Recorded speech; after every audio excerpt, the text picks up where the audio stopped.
Muchísimas gracias por continuar con nosotros. Bueno, tenemos aquí a Rigoberto Lorenzo, es abogado, catedrático universitario y, bueno, maneja lo que es, digámoslo así, las terminologías jurídicas que son tan importantes. Rigoberto, básicamente en lo que tiene que ver con el caso del suicidio, que ya muchas legislaciones, incluyendo la nuestra, pues no lo tipifican como delito.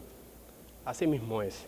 Interesante figura, pastor, la del suicidio, que aunque como bien usted expresa, no se encuentra tipificada en nuestra normativa jurídica penal, específicamente hablando, como es el caso, por ejemplo, del homicidio, que se encuentra previsto en el artículo 295 y establece que todo aquel que voluntariamente mata a otro se hace reo de homicidio, pero ese homicidio con premeditación y acechanza se va a convertir en un asesinato.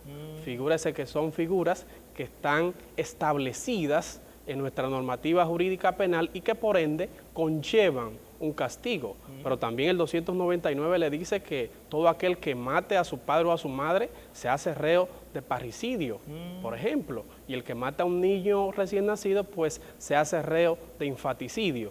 La figura del suicidio habría que remontarse al derecho canónico de la Edad Media, donde sí se encontraba tipificado, pero con el pasar de los tiempos se despenalizó.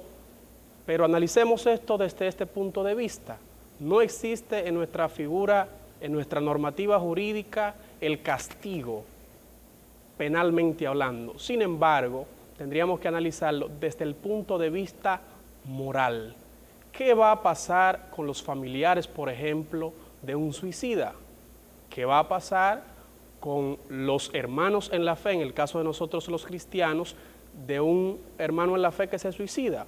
Realmente constituye una afrenta, constituye una ofensa tanto para la familia como para un creyente, pues como bien decía Pablo, no tan solo en la epístola a los Gálatas, sino en reiteradas ocasiones en otros libros. Por ejemplo, él insta a Timoteo a mantenerse firme, a seguir peleando la batalla de la fe, a terminar la carrera. Entonces yo me pregunto, y le pregunto a usted, amado televidente, ¿un cristiano que se suicida ha terminado la buena batalla de la fe?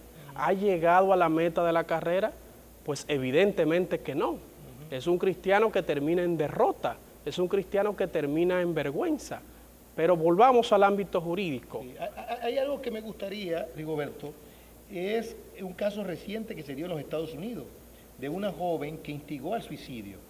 Pero ¿qué pasa? Que en Estados Unidos ya esa figura no existe. Es decir, la penalización o la tipificación del suicidio como delito.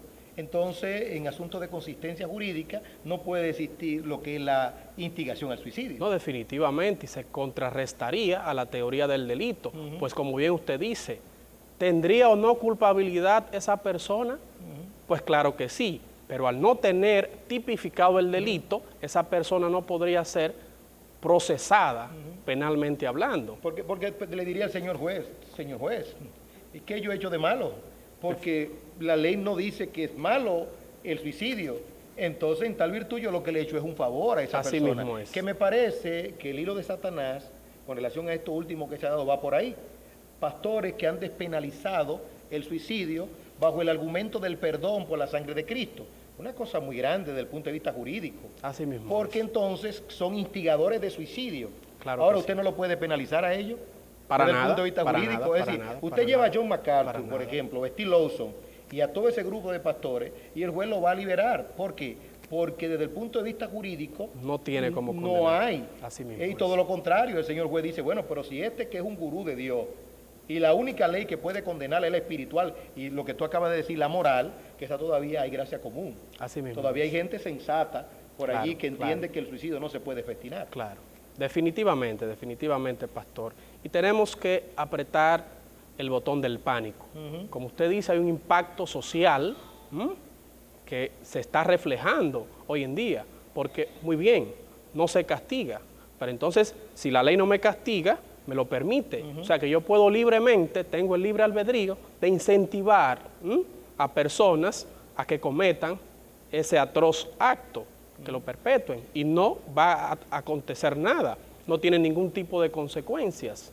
Y es grave. Es muy grave. La demarcación, finalmente, Rigoberto, se hace o se hizo desde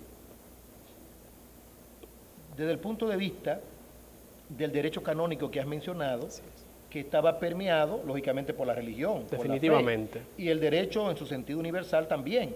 Pero la Revolución Francesa cambió todo. Claro. Cambió todo. Entonces ya ese aspecto punitivo comienza, digamos, a renovarse o a reformarse. Y entonces lo que estamos buscando es un derecho rehabilitador. Así mismo con tal de quitar lo que es el aspecto penal, porque dice que el derecho penal fracasó desde el punto de vista de este como control social.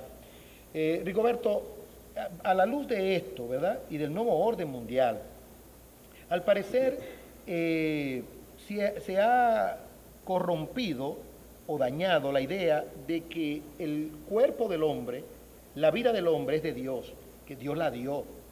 ¿Por qué la evolución se mete en esto? Evidentemente. En el sentido de que no, ese cuerpo no es de Dios, ese cuerpo es mío. Así yo hago mismo lo que quiera. Y ahí entonces entra la legislación y por ende las leyes. Definitivamente. Se ha tergiversado totalmente el asunto. Incluso se ha jugado con la clara verdad de la palabra de Dios, de la Biblia, que evidencia que debemos poner en alto, que debemos defender a toda costa la vida. Sin embargo, eso se ha tirado por el suelo, se ha ido por la tangente y definitivamente debemos poner un stop. Podemos poner un stop y llamar la atención a las personas competentes en materia jurídica. Yo pienso, Rigoberto, que los abogados cristianos deberían levantar la voz, porque esto se trata de justicia. Y digo yo, ¿dónde está la red de abogados? Si existe. Definitivamente. La red de abogados cristianos. Esto debería llegar no a la red de abogados cristianos. Siempre le he dicho a esa red que deberían quitarle el calificativo cristiano, en el sentido de que el abogado ya por sí es un sacerdocio. Así y no mismo tiene que ser rotulado como cristiano para hacer justicia. Ya la profesión per se así lo establece. De hecho, el presidente de esa red tenía una visión clara, a quien tuve el honor de entrevistar, que una de las cosas que decía era precisamente eso. Pero los abogados seculares deberían intervenir en este asunto y tratarlo y considerarlo a la luz del engranaje jurídico y de la consistencia que debe de haber, porque ciertamente, aun cuando la normativa no condenan el suicidio, ¿verdad? Porque ¿qué se puede hacer con un decuyo? ¿Qué se puede hacer con un difunto? Para nada. No se puede hacer nada. No se puede hacer nada, no se puede procesar. Pero por asunto de la teoría del delito, tiene que ser tipificado. De hecho, si mal no recuerdo, hay algunas legislaciones en América Latina, Rigoberto, que tienen esto todavía tipificado como delito. Ha caído en desuso, pero sí, aparece uno que otro país que aún permanecen vigentes. Gracias, Rigoberto. Bueno, manténgase con nosotros, continuamos hablando de cosas edificantes para bien del país y para bien de América Latina y para bien del mundo.